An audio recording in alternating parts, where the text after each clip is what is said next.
Yo, listen up, Rue is stepping up the game, where fantasy Premier League runs in his veins. From transfers to captains, he's always on top, guiding you through every game week non-stop. They say Rue got that Salah flow. Welcome to the channel, enjoy the show. Wild cards, free hits with so much vibe. If you're hunting for success, then make sure you subscribe. G'day, mate. Welcome back to the channel. I'm FPL Root and welcome back to another FPL video. So like I said, in today's video, we're going to be doing some transfer tips, looking at players that you should be looking to take out your team, maybe players that have gone off the AFCON, and looking at players that you can replace them with and players that you should be bringing in. If you are new, please make sure you do subscribe and smash a like on this video too. We'll start off with a name that is on a lot of people's lips, Erling Haaland. So he was injured. He has missed the last few game weeks, but Pep did say that he's now back. He's back training and he is in contention for game week 21. He has dropped in price to 13.9 million and is now only 53.4% owned. So at the start of the season, he was like 95% owned, which is ridiculous. And now he's almost dropped half, but only dropped 0.1 million. A little bit suspicious, but I guess that's the game. For me, I think Haaland will be back for the Newcastle game, but I would just wait to see how he does come through the FA Cup game that Man City have. I think they're playing Wigan, so if Haaland does get minutes in that, I do fancy him to start the Newcastle away game. However, I would be looking to bring him in. However, I don't know if I would be able to captain him. I think it's a little bit too soon, and I think Newcastle away is a tough game anyway. Obviously, Newcastle haven't been doing great at the moment, but I still think it is a tough place to go to, and Newcastle kind of need a result at the moment. So I'm sure they're going to want to put their all in to get that. However, like if you do own Haaland, I'd definitely be keeping him. And if you say there's so many different situations with FPL, like for me, I've got the money to bring in Haaland for Alvarez, so I'll probably be doing that if he does come through and play a few minutes in the FA Cup. If he doesn't and he's not even in the squad, then I probably won't be bringing in Haaland. I think it all depends on your squad though. So for example, if you're someone that has to take out, we'll talk about Son and Salah a bit later on, but let's say Son and Salah is a player, one of the players you want to take out, then and you don't have 2 free transfers, then I wouldn't be probably doing a -4 to get Haaland in, unless we, again, like I said, we do see him in the FA Cup. For now, though, Man City's fixtures do look really, really good, and there is a potential that they do have a double game week coming up very, very soon. And Burnley at home, Brentford away, Everton at home in the next 4. I think Erling Haaland can be a really, really good option, and especially with his ownership now, there's not going to be a lot of active managers that do own him. So if you do decide to maybe go early, whereas some people might have to deal with a Salah Son situation, then it could be a really good chance to gain rank and climb up your mini leagues. Overall, though, if you do have the money in the bank, I would be transferring Haaland, but just wait to the FA Cup fixture and see if he does get any minutes in that one. But as I've just mentioned, Salah is obviously off to AFCON, and a lot of people have been talking about bringing in one of the other Liverpool forwards or midfielders to kind of cover Liverpool's points. Diogo Jota is probably the one I do like the most. He is classed as a midfielder, so he does get the extra point for a goal, and he gets the extra point for a clean sheet as well. 7.7 million and only 2.3% owned, which is ridiculous, like for how good Jota is when he does play. He has just come back from injury, but he has hit the ground running straight away. So he's got a goal against Burnley in game week 19 and then 2 assists against Newcastle in game week 20. He hasn't started any of them games, so already he's still doing bits. But I think he will be starting against Bournemouth away. At the moment, Liverpool's attacking options, they do have loads. They've got 5 in total: Salah, Diaz, Gakpo, Nunes, and Jota. Obviously, Salah's out of the picture, so you got 3 out of 4 chance that Jota will start. For me, I think they'll line up with Diaz on the left, Darwin Núñez in the middle, and then Jota on the right. I think Jota will play that right wing spot. If you are looking for a bit more information on AFCON and when Salah will be back to determine if you are bringing in Diogo Jota, then check out my AFCON Asia Cup guide in the video I did a few days ago. For me, though, I think Jota is a very, very good FPL option. I think he does score goals when he does get the chances. However, Liverpool's fixtures are a little bit of a mixed bag over the next few game weeks. Obviously, Bournemouth away is a good fixture. However, Bournemouth are on pretty good form at the moment. I know they lost to Spurs, but I do think they are a decent team now. You can't really picture them as an easy fixture. It is a good fixture, but it's not easy, I'd say. Chelsea at home, probably easier than Bournemouth away, to be honest. So I can see Jota getting a few returns or even one return in that one. Arsenal away though is tough, and then they've got Burnley at home. However, after that, their fixtures are looking really good too. So Brentford away, Luton at home, and Forest away. And then they do run into Man City. So for me, bringing in Jota is a tough one, as if when Salah's back, potentially he could lose his place and his minutes do reduce. However, he could play on the left instead of Diaz. He could play up front instead of Nunes or Gakpo. So there are options for Jota. However, for me, I would be a little bit cautious if you are looking to bring him in. Overall, I'm not looking to bring in Jota, and I didn't bring him in on my wild card that I played last week. I just think it's a little bit too short term. I think Salah will be back in maybe 3-4 game weeks. I don't fancy Egypt to get that far, to be honest. He's going to miss at least 1 game week, so he will get Bournemouth away, which is probably, I guess, one of the okay fixtures over the next 4. But you really do want that Burnley at home game, and I think Salah potentially will be back for that if he doesn't make the semi-finals. But overall, I think Jota is a good option. If you do want to have that Liverpool cover, then go for it. 7.7 million, I think he is a really, really good player for that price. So as we were just talking about Salah and Son as well. So Salah's obviously off to AFCON to play for Egypt, and Son is off to Asia Cup to play for South Korea. I've just kind of broken this down into when they can be back and what games they miss, depending on what parts of the tournament they reach. So both of these players are going to be missing game week 21. So that starts on the 13th of January. So they'll miss that because they're in the group stage. Everyone obviously that goes off is in the group stage. They're going to miss game week 22, which is 31st of Jan, if they basically make it to the round of 16. So if that does happen, then both of them will miss that game too. So for me, I do think both of them have I've put the percentages here on the right. So 100% they're going to miss 21. I think 90% they're going to miss game week 22. However, from then on, I do fancy Son to get a bit further than Salah. So the percentages are a bit higher for Son. So quarterfinals, which is game week 23 on the 3rd of Feb. So if they make it to that after the round of 16, I think Son has a 75% chance of making that. I think South Korea, like I said, have a better chance to get further, to actually win it than Egypt do. I think I'm not saying Egypt are a better team than South Korea. I just think there are better teams than Egypt in AFCON. Whereas Asia Cup, the only team that can probably, I guess, battle South Korea for the title is probably Japan and maybe Australia. So for me, that does mean that I think Salah will probably go out at an earlier stage. Semi-finals though is the 10th of Feb.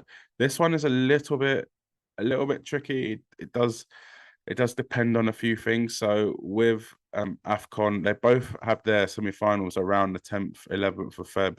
So they're probably going to miss that game anyway if they do make it to the semi-finals. And next game week, basically the finals around the 14th, 13th. So in terms of the next game week after that, I think they'll both be back. I don't think they'll miss any more than that. Obviously, if they win it, maybe they'll be celebrating and want to spend some time with their teammates. But I think both of these players are crucial for their club teams that I'm sure they're going to want them back straight away. Obviously, they might not start that next game week, but for me, I do think that they're going to want them back as soon as they're out of the tournament or they've won it, etc. Another thing to take into account is actually a really important thing is AFCON has a 3rd place playoff. So that is a kind of a big deal because it means if they get to the semi-final, they've basically got to go all the way. Because obviously once you get to the semi-final, the winners play the final and then the losers play the 3rd place playoff. So if they do Egypt, that is, get to the semi-final, then that means they're staying there for the whole tournament. Whereas Asia Cup doesn't have that. I'm pretty sure they don't have that. So once they're out of the semi-finals, they can go home, and potentially Son can be back for game week 24 if that does happen. However, Salah will have to play place playoff on the 10th of Feb, and then or the final on the 11th of Feb. So for me, Salah has a, I guess, less chance to go as far, but Salah only really has to get to the semi-finals to play the whole tournament. So for me, though, I would be taking out both of them. I think they both play for good enough teams that they're going to miss at least 2 to 3 game weeks. And it's not even just that. It's not even just missing the game weeks for I guess the sake of being at a tournament. It's injuries. If they do get injured, if they pick up knocks, if they're a bit fatigued, stuff can happen in 2 to 3 game weeks that can affect these players and basically mean that you've just saved them on your bench for no reason. And the last thing you want is you're saving Salah and Son. They go out at the quarterfinal, semi-final stage, and then they get injured the last minute, and you've just saved them for 3 weeks, just for them to sit on your bench, and you're not utilizing the money. So for me, I would be taking out both Salah and Son. We will discuss a few options later on in this video who you can go for, but I think for now, I would get him out. Price changes, though, a lot of people are, I guess, talking about how they're going to drop in price, and they will drop in price, but the maximum they can drop in a game week is 0.3. So and saying that, you'll probably only get 1 or 2 price drops because of the way it works and the price you bought them at, etc.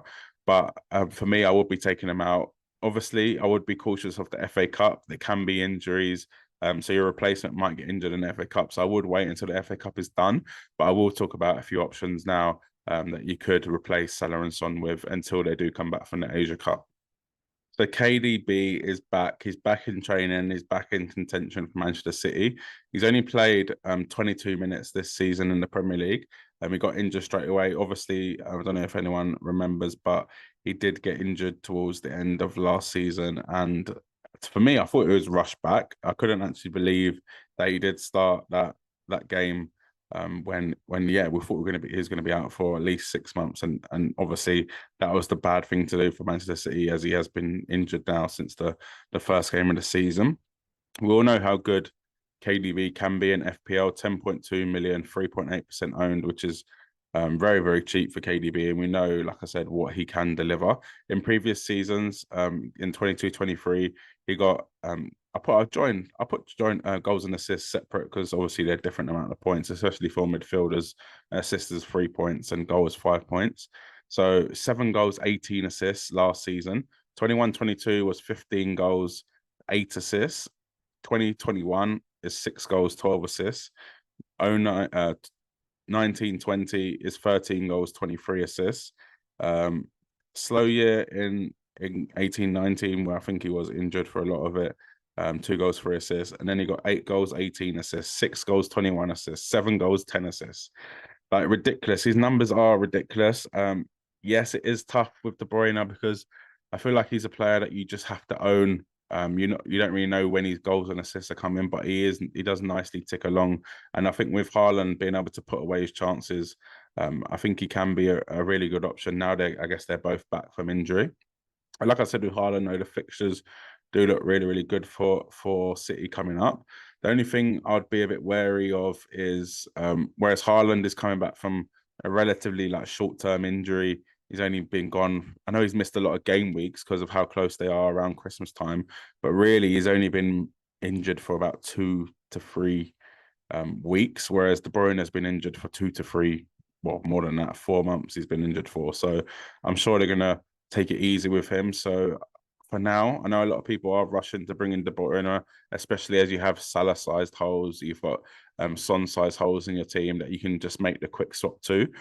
For me, though, I would be proceeding with a bit of caution, as I just want to see a bit more from De Bruyne before I start to, I guess, bring him into my team and yeah, use my Son and Salah money on him.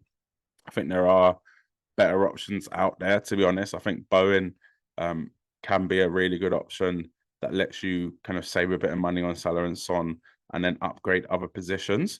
I think Bowen does tick a few boxes like that, and I think he's been on fire this season. He scored 12 Prem goals. He's playing through the middle. Kudos is off to AFCON as well, so he's probably going to be the main guy and probably carry a lot of West Ham's attacking threat on his shoulders. Sheffield United away and Bournemouth at home next. So really good games. While I guess Salah and Son are gone. Then he's got Man United away, Arsenal at home. But then Sheffield United away and Bournemouth at home do look really good for Bowen.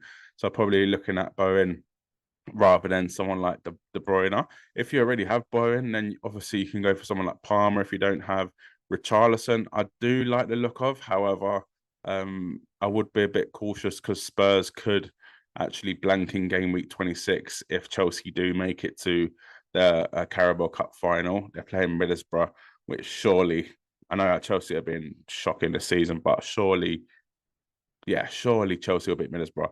So that game is probably going to be a blank. So I would be cautious with bringing in Spurs players.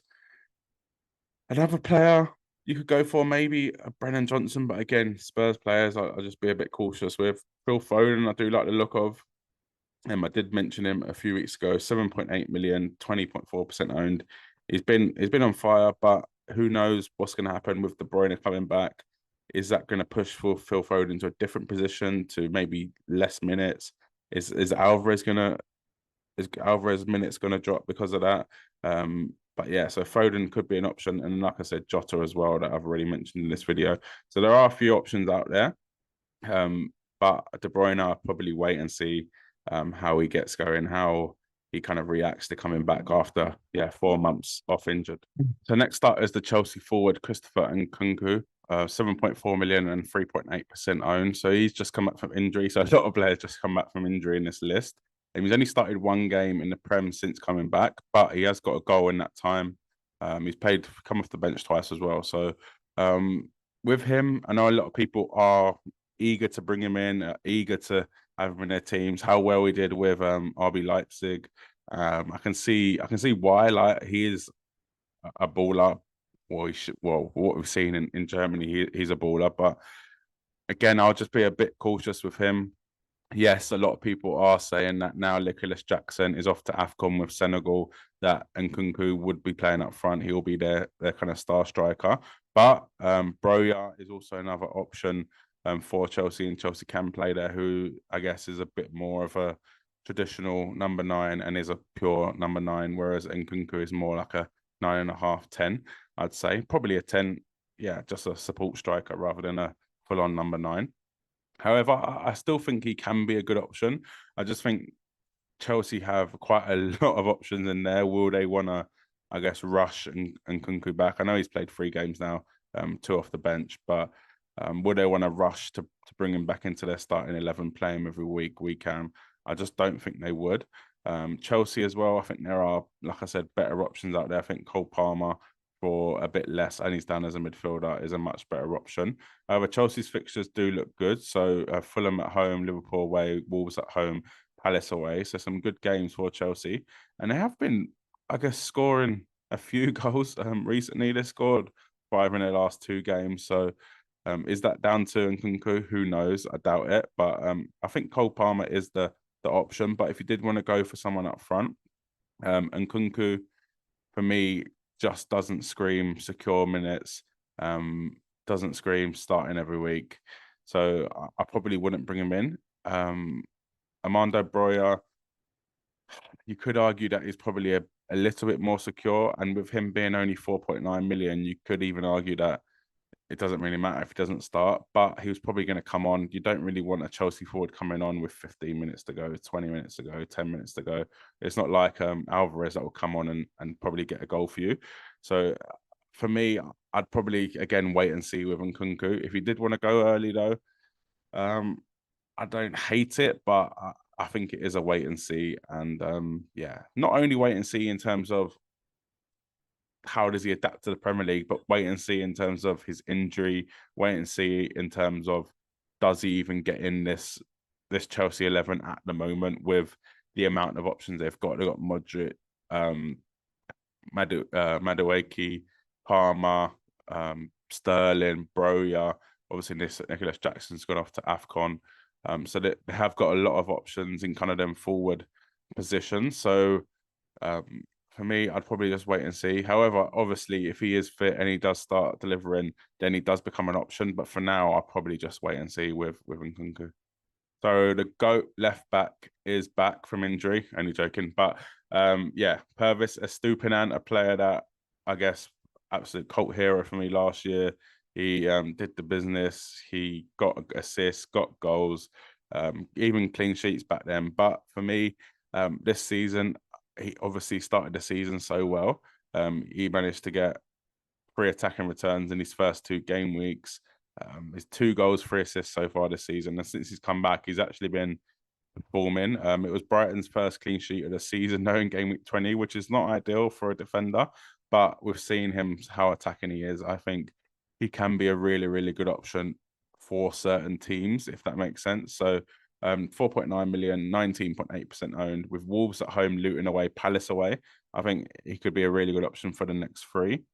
But the only thing with that is, do you have better defenders in your team that are, I wouldn't say as attacking, because he is very, very attacking, but almost as attacking as Broja, and play for a better team defensively? For example, Pedro Porro, I think Spurs are probably just better defensively, but I wouldn't say they're actually better than Brighton defensively. I think they're both as bad as each other. So, and attacking wise, I think they're about the same. So I wouldn't say Estupinan is better than Porro. Maybe someone like Gabriel. Obviously, Gabriel's not as attacking, but he can score corners. But Arsenal probably just, well, they are a better defensive team than Brighton. So do you go for the player that has probably got more chance of a clean sheet, or a player that's more chance of an attacking return? I think this season we haven't seen many defenders keep clean sheets in FPL. We've seen, for me anyway, I think that we've been picking defenders based on their attacking returns, which is, I guess, is if that couples up with the clean sheet, you're going to get a 10, 12 point haul. So I can see why. For me, I didn't bring him in on my wild card. Like I said, I think there are better defenders out there that can give more in terms of clean sheet potential and still give some attacking threat. So obviously you got Trent, which is the good defensive team, great attacking threat. So Trent is obviously a better option, but obviously he's like 3.5 million more. Pedro Porro is a similar price point, I guess now, 5.7 million Porro, so 0.8 million more. Probably same attacking return potential. Doesn't really have the goal threat, but I'm sure he is due a goal soon. But I don't think Spurs have a better chance of a clean sheet than Brighton. I think they're both about the same. Alex Moreno, 5 million, so around the same price point, plays for Aston Villa, who I think are much better defensively at home. Away from home, maybe not. Probably doesn't have the attacking threat there of Estupinan. And you got someone like Gusto, Chelsea, who has the promise of being attacking. And Chelsea, I guess, are not bad defensively, probably better than Brighton. So maybe Gusto could be a better option. However, for, I guess, the fun aspect, yeah, I think Estupinan can be a good option over the next 3 at least. He is attacking. Brighton kept their first clean sheet of the season, so who knows? Could they go on a little run of clean sheets? They don't have Europa Conference, I think they're in the Conference League, right? Or maybe Europa League for another few weeks. So I wouldn't be stressing about that, a rotation, etc. So yeah, overall, if you are thinking about bringing Estupinan, I do think it is a good transfer in. But for me, there are other options out there. If you do have them, I wouldn't be going Porro to Estupinan or Gabriel to Estupinan or etc. or Trent to Estupinan, unless obviously you need the money. So if you are looking for a midfielder, a defender, then I think Estupinan can be a good option. So next up is a forward that I guess absolutely banged a few seasons ago. It was in the it was actually in the 18-19 and 19-20 season. Raul Jimenez. He was a goal machine. He done so well. He was even an FPL option a few times. 13 goals, 10 assists in his first season in the Prem, then 17 goals, 7 assists. And after that, after the head injury, he did kind of dry up for goals. However, last season wasn't the best, but the season before that, 6 goals, 5 assists. It's not good enough, really, but he does have that in him, and he's actually been on decent form recently. Obviously, I know a few people did pick him up in game week 17, where he got his red card after He scored 2 against Forest and 1 against West Ham. But he's back from that suspension and he's got a goal against Arsenal. So far this season, 5 goals, and he hasn't actually started all the games. He started 15 games, but he has been coming off quite early in a few of them. For me, I think at that price, 5.2 million, only 1%, 1.5% owned. I think he can be a really nice differential for maybe an eighth attacker. So maybe you have a cheap midfielder and a cheap forward, and maybe you rotate Jimenez and that cheap midfielder for the good fixtures. I think the next 4 do look so good for Fulham. I think they're a team that we should be looking to target if we are making transfers. So Chelsea away, Everton at home, Burnley away, Bournemouth at home. After that, they do have a few tricky fixtures: Villa, United, Brighton, Wolves, Spurs. So maybe it's only for the next 4 game weeks, but I do think Fulham can actually do really well in these next 4. I don't know if you remember, but they beat Forest 5-0, West Ham 5-0. Then they went on a 3-game losing streak against some, I guess, of the easier teams, Burnley, Bournemouth, and then they beat Arsenal. So a bit of a mixed bag for Fulham, but I do think these next 4 fixtures can be really good for them. Would I take out Solanke? Would I take out Watkins for Jimenez? Probably not. I do think they're both better options. But if you do have someone like a Chris Wood that you want to swap around, or maybe you want to save some money by taking out Watkins and bringing in Haaland, then yeah, Raul Jimenez I think is a good striker under 5.5 million that can get goals. He does play for a decent team, so it's not one of the teams right at the bottom of the table. Fulham are a decent mid-table team. They can score goals as well, and I think their next 4 fixtures do look really good. So overall, if you are looking for a forward under 5.5 million, I think Raul Jimenez can be that guy for you. And yeah, I think he's shown he can score goals this season and a few seasons ago. So it is a punt, but I think it can be a good one. And yeah, I do like the look of him. He's probably on penalties as well, depending on if Pereira does give him a few. But overall, yeah, good option at under 5.5 million. So another under 5.5 million for one I did want to talk about. He is a little bit more owned than someone like Raul Jimenez. So it is João Pedro, 11.4 million. I think Brighton's fixtures coming up do look really good, especially over the next 3, even the next 4 in terms of attacking wise. So they've got Wolves at home, Luton away, Palace at home, and then they've got Spurs away, but then they've got Sheffield United, Everton, Fulham, Forest. So some really good fixtures for Brighton. I think João Pedro, you never know with De Zerbi, but I think João Pedro is first. It is tough, but you do know, it is first choice. He's only started 9 games, but I think he started the last 3 games. He started quite a few in a row now. And I think when he does start, even when he doesn't start, he can deliver. But for me, I think he's done really well this season. And again, under 5.5 million, you're not asking for too much. So if he does miss the odd game, it's absolutely fine. 7 goals, 2 assists this season. And I think the fixtures just look so good for Brighton, especially with Matoma at Asia Cup, with Adingra at AFCON, with a few injuries they do have. I think João Pedro will be starting more often than not. And I think Brighton's fixtures are looking really good. Obviously, March is out too. Ansu Fati's out. They've got so many, and Cisso's out. So they've got a lot of attacking injuries. And I think João Pedro is going to be key. And he's on penalties as well. When he's played, he has been on penalties. Only Pascal Gross has scored more than him this season for Brighton.